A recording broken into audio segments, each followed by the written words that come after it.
Assalamualaikum warahmatullahi wabarakatuh. Perkenalkan, nama abdi Devina Nindya Putri di kelas 10-8. Di dieu abdi bade baca teks diantara. Judulna ngamule semangat kamerdekaan. Assalamualaikum warahmatullahi wabarakatuh. Alhamdulillah Rabbil alamin wassalatu wassalamu ala asrofil anbiya iwal mursalin wa ala ahlihi wa sahbihi ajmain amma ba'du. Langkung dipayun hayu urang sami-sami panjatkeun puji sareng syukur kehadiran Allah Subhanahu wa taala anu parantos ngalimpahkeun rahmat sareng hidayahna ka urang sadaya. Dugi ka dinten ieu dina kaayaan sehat walafiat urang tiasa ngaryung patepung lawung paamprok jongkok di ieu tempat kalawan penuh ku kabiah dina raraga meuleuh poe kamardekaan Republik Indonesia anu ka-81. Sholawat miwassalam miaga salawasna dilimpahkeun ka jeungjeungan urang sadaya Kanjeng Nabi Muhammad sallallahu alaihi wasallam, ka kulawargina, ka para sahabatna sareng ka urang sadaya salaku umatna dugi ka akhir zaman. Amin ya robbal alamin. Hadirin sadayana, Bapak Ibu guru, Bapak Ibu pemimpin sareng rerencangan anu ku simkuring dipikah hormat. Dinten ieu tanggal 17 Agustus sanes saukur tanggal anu biasa ieu teh mangrupikeun dinten anu janten saksi digelarna keunana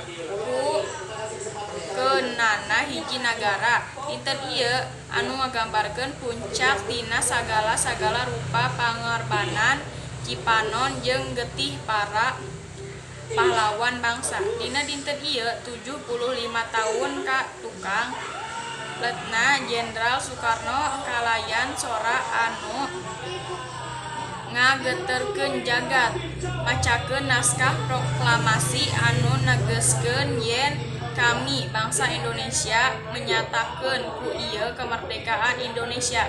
Eta kalimat anu pondok teh ngandung harti anu pacida jero. Eta lain pamere atawa hadiah ti batur, tapi hasil tina perjuangan getih jeung tanaga para lahong jeung roh hayat ti saban penjuru nagara. Manehna ngorbankeun sagala-gala, ninggalkeun kaluarga, harta benda, bahkan nyawa demi hiji cita-cita luhur, ngarengsekeun panjajah jeung ngadegkeun Indonesia anu mardeka. Cobi urang bayangkeun deui kumaha beratna hirup zaman harita. Rarasaan sipun lapar jeung katindes ku panjajah mangrupakeun kadaharan sapopoe naging. Sadayana eta tiasa dielehkeun ku hiji hal anu kuat pisan, nyaeta sumangat pada persatuan sareng kasatuan, rasa miboga lemah cai sora Sunda, Jawa, Batak, Papua jeung sabjabana ngahiji jadi sora Indonesia. Maranehna sadar yen bersatu urang teguh, bercerai urang patuh. Ku kituna dinten ieu kedah janten panginget yen kamerdekaan anu urang rasakeun ayeuna sanes kacipta kalayan gampang.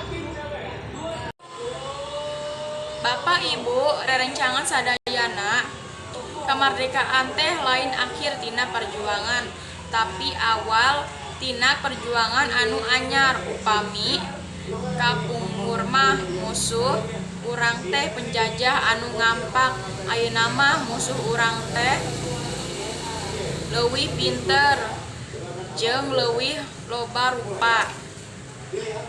Naon wae musuh urang ayeuna? Hiji, musuh kamiskinan sareng kagorengan ekonomi. Masih loba dulur urang anu hirupna di handapeun garis kamiskinan. 2. Musuh kabodohan sajeun geus merdeka. Masih loba wargi anu teu bisa ngarasakeun artikan anu layak. 3. musuh kapercayaan atau disintegrasi bangsa. Urang kudu tetep ngajaga kerukunan sajan beda agama, suku jeung basa. Sundana ulah nepi ka leungit tapi Indonesia kudu tetep ngahiji. Ku kituna salaku generasi panerus bangsa, tugas urang teh berat pisan tapi mulia. Urang moal merangan musuh ku pakarang atawa bedil, tapi urang bakal meranganna ku pendidikan anu luhur, kreativitas sareng inovasi, kesatuan dina kabinekaan, sikap jujur sareng tanggung jawab.